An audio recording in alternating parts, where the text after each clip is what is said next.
ശ്രീമദ്ദേവി ഭാഗവതം. ദേവി ഭാഗവതത്തിലെ സപ്തമസ്കന്ധം, 7வது ஸ்கந்தத்தில் அதா மங்களகரமாயிருக்கிற ஷஷ்டோ அத்தியாய, 6வது அத்தியாயம். ஜனமேஜய மகாராஜா வியாச மகர்ஷிட்ட தன்னோட டவுட்டுகளை கேட்குறார். அதனால இந்த அத்தியாயம் ஜனமேஜய உவாஜா அப்படின்னு ஆரம்பிக்கப்படுறது. 1வது ஸ்லோகம். ச்யவனேன கதம் வைத்யௌ தௌ கிருதௌ சோமவாயினௌ வஜனம் ச கதம் சத்யம் ஜாதம் தஸ்ய மகாத்மனஹ. ச்யவனேன கதம் வைத்யௌ தௌ கிருதௌ சோமவாயினௌ வஜனம் ச கதம் சத்யம் ஜாதம் தஸ்ய மகாத்மனா. தேவலோகத்தில் இருக்கிற வைத்தியர்களா இருக்கிற அஸ்வினி தேவர்கள் 2 பேரையும் ச்யவன மகர்ஷி எப்படியாக்கும் சோமபானத்துக்கு அர்ஹதை இருக்கிறவாளாக்கி மாற்றினது. மகாத்மாவான அவரோட வாக்கு எப்படி உண்மையாயி தீர்ந்தது. 2வது ஸ்லோகம். மானுஷஸ்ய பலம் கீத்ருக் தேவ ராஜபலம் பிரதி நிஷித்தௌ விஷஜௌ தேன கிருதௌ தௌ சோமபாயினௌ. மானுஷஸ்ய பலம் கீத்ருக் தேவராஜபலம் பிரதி நிஷித்தௌ விஷஜௌ தேன கிருதௌ தௌ சோமபாயினௌ. தேவேந்திரனோட பலத்தை விட மனுஷபலம் ரொம்ப ரொம்ப கம்மியாக்கும் இருந்துட்டு கூட தேவேந்திரன் கொடுக்க மாட்டேன் அப்படின்னு சொன்ன அந்த சோமபான யோக்கியதை ச்யவன மகர்ஷி எப்படியாக்கும் அந்த தேவலோகத்தில் இருக்கிற வைத்தியர்களா இருக்கிற அஸ்வினி தேவர்கள் அப்படிங்கிற அந்த குமாரர்களுக்கு கொடுத்தது.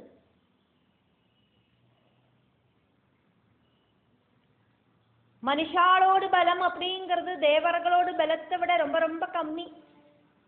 ச்யவன மகர்ஷி மனுஷனாக்குமே, இப்போ தேவர்கள் அவளோடு அதிபதியாக்கும் தேவேந்திரன். தேவேந்திரன் ஒரு விஷயத்தை கொடுக்க மாட்டேன்னு சொன்னார். அந்த விஷயத்தை எப்படியாக்கும் மனுஷனாயிருக்கிற ச்யவன மகர்ஷி கொடுத்தது.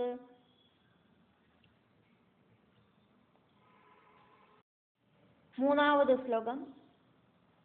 தர்மநிஷ்டௌ ததாச்சர்யம் விஸ்தரேண வத பிரபோ சரிதம் ச்யவனஸ்யாத்ய ஸ்ரோதுகாமோஸ்மி சர்வதா.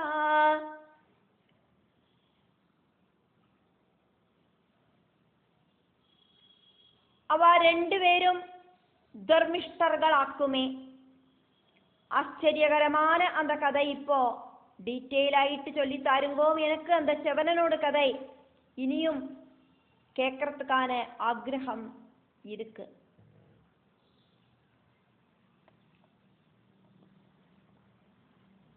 வியாச பகவான் அதுக்கான பதில சொல்றார். அதனால வியாச உவாச்ச. 4வது ஸ்லோகம். நிஷாமய மகாராஜா சரிதம் பரமால்புதம் ச்யவனஸ்ய மகே தஸ்மின் ஷர்யாதேர்புவி பாரதா.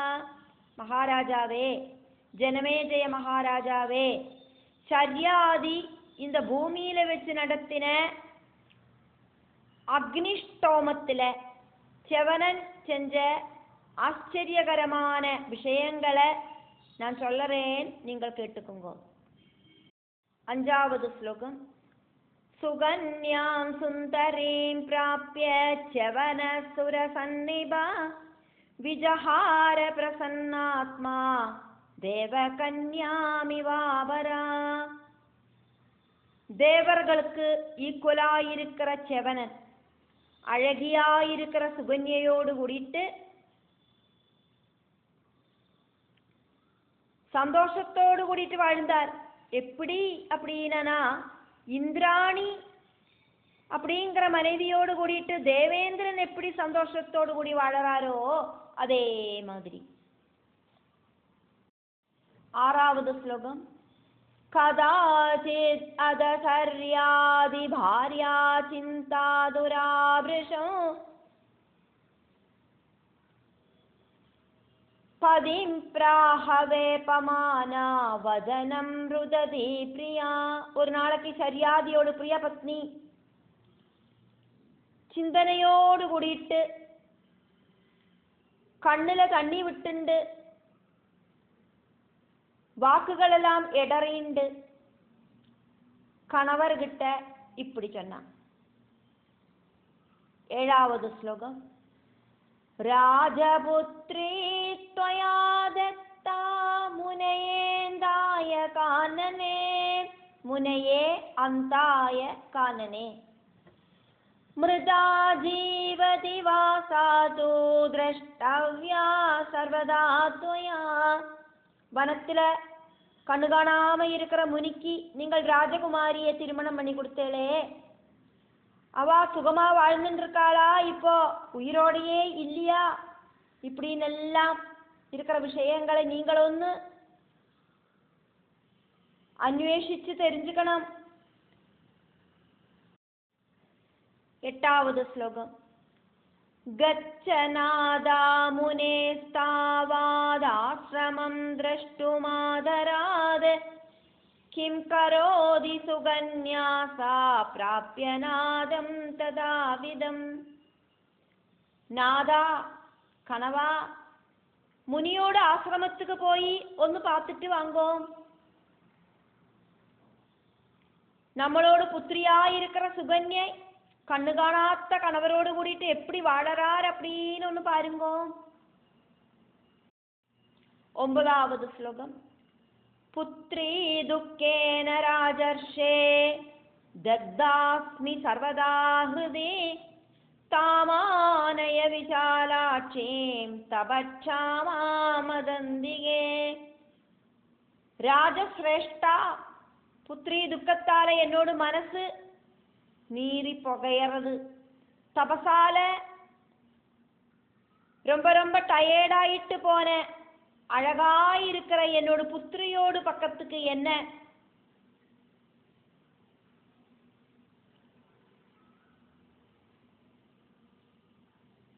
கூட்டிண்டு போங்கோ அப்படின்னு சொல்றதுக்கு பதிலா தபசால டயர்டாயிருக்கிற என்னோடு புத்திரியா இருக்கிற அவளை என் பக்கத்துல கூட்டிண்டு வாருங்கோ. நீங்கள் அங்க போய் அந்த புத்திரியோட நிலைமையெல்லாம் பார்த்து அவளை இப்புறம் கூட்டிண்டு வந்துடுங்கோ. 10வது ஸ்லோகம். பஷ்யாமி சர்வதா புத்ரீ கிருஷாங்கீம் வல்கலாவ்ருதா அந்தம் பதிம் சமாசாத்ய துக்கபாஜம் கிருஷோதரீம். மெலிஞ்சு டயர்டாயி மரத்தால இருக்கிற மரத்தோலால இருக்கிற வஸ்திரத்தை உடுத்திண்டு கண்ணு காணாத்த அந்த மனுஷனை உபசாரம் பண்ணிண்டு துக்கம் அனுபவிக்கிற அழகியாயிருக்கிற என்னோட புத்திரிய எனக்கு பார்க்கணும். அதுக்கு மகாராஜா பதில் சொல்றார் மனைவிக்கு. ஷர்யாதிகி உவாச்ச ஷர்யாதிருவாச்ச. 11வது ஸ்லோகம். கச்சாமோத்ய விஷாலாட்சி சுகன்யாம் திரஷ்டுமாதராத் பிரியபுத்ரீம் வராரோஹே முனிம் தம் சம்ஷிதவ்ரதம். பெரிய கண்கள் இருக்கிற என்னோடு மனைவி பிரியபுத்திரியான சுகன்யையையும் தபோனிஷ்டையில உட்கார்ந்துருக்கிற அந்த முனியையும் பார்த்துட்டு வரத்துக்கு நமக்கு இப்பவே கிளம்பிடலாம். அதுக்கப்புறம் அங்க என்ன நடந்தது அப்படிங்கிறத வியாச பகவான் சொல்றார். அதனால வியாச உவாச்ச. 12வது ஸ்லோகம். ஏவமுக்த்வா துஷர்யாதி காமினீம் சோகசங்குலாம் ஜகாமரதமாருஹ்ய தொரிதச்சாஶ்ரமம் முனே. தொரிதஹ ச ஆஸ்ரமம் முனே. சங்கடப்பட்டு இருக்கிற பிரிய பத்னிகிட்ட இப்படி சொல்லிட்டு சரியாதி மகாராஜா ரதத்துல ஏறுறதுக்காயிட்டு அதிசீக்கிரமா அந்த ரதத்துல ஏறி உக்காந்துண்டு அதிசீக்கிரமா செவனனோட ஆசிரமத்துக்கு கிளம்பி போனார்.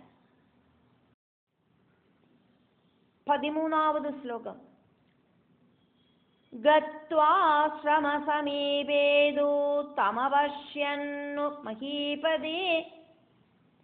கத்வா ஆஸ்ரம சமீபேது தமவஷ்யன் மஹீபதிஹி நவயௌவன சம்பன்னம் தேவ புத்ரஹ உபமம் முனிம். கத்வாஶ்ரம சமீபேது தமவஷ்யன் மஹீபதே நவயௌவன சம்பன்னம் தேவபுத்ரோபமம் முனிம்.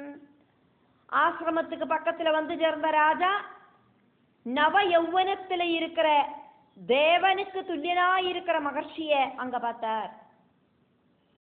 14வது ஸ்லோகம். கண்ணு காணாத ரொம்ப ஜரானர பாதிச்ச ஒரு மகர்ஷிக்காக்குமே புத்திரிய கல்யாணம் பண்ணி கொடுத்தது. இப்ப இதா அந்த ஆசிரமத்தோடு முன்னால அழகான யௌவன பிராயத்துல தேவலோகத்துல இருக்கிற தேவன மாதிரி நிக்கிற புத்திரியோடு கணவரை பார்த்து அவருக்கு ஆச்சரியம் உண்டாச்சு. தம் விலோக்கிய அமர ஆகாரம் விஸ்மயம் நிருபதிஹி கதஹ கிம் கிருதம் குல்சிதம் கர்ம புத்ரியா லோக விகர்ஹிதம். தம் விலோக்யாமராகாரம் விஸ்மயம் நிருபதேர்கதா கிம் கிருதம் குல்சிதம் கர்ம புத்ரியா லோக விகர்ஹிதம். தேவனுக்கு ஈக்குவலான அவரை பார்த்து ராஜாக்கு ஆச்சரியம் உண்டாச்சு.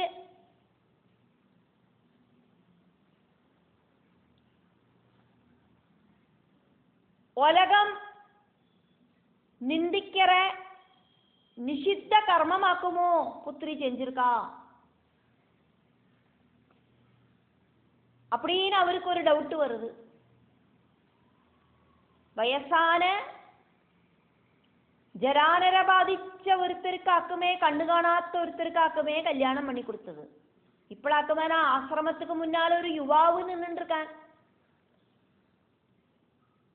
தன்னோட புத்திரி தவறு பண்ணிட்டாளோ அப்படின்னு டவுட் வருது. கல்யாணம் பண்ணி கொடுத்த அந்த கணவரை விட்டுட்டு வேற யாரையாதும் கணவராயிட்டு സ്വീകരിச்சுட்டு விட்டாளோ அப்படின்னு ஒரு டவுட்டு. 15வது ஸ்லோகம். நிஹதோசௌ முனிர்வ்ருத்த ஸ்தனயான்யபதிக்ருத காமபீடிதயா காமம் பிரசாந்தோப்யதிநிர்தனா. ரொம்ப ரொம்ப நிர்தனாக்கும்னா கூடியும் சௌமிய பாவத்துல இருக்கிற விருத்தனாயிருக்கிற முனிய கொன்னுட்டு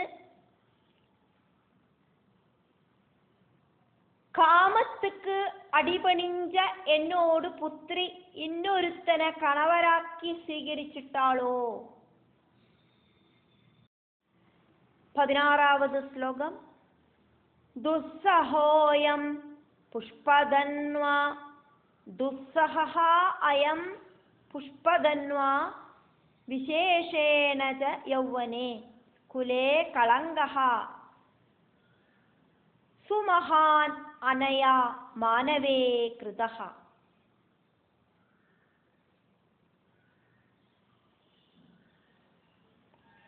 दुस्सहोऽयं पुष्पधन्वा विशेषेण च यौवने कुले कलङ्क सुमहाननया मानवे कृदा. தடுத்து நிப்பாட்ட முடியாதவனாக்கும் இந்த காமதேவன். புஷ்பபாணன் அப்படின்னா காமதேவன். முக்கியமா இந்த யௌவன பிராயத்துல காமதேவன் ரொம்ப ரொம்ப ஆட்டி படைப்பன். மனுவம்சத்துக்கு என்னோட புத்திரி களங்கத்தை வருத்தி வச்சிருக்காளே,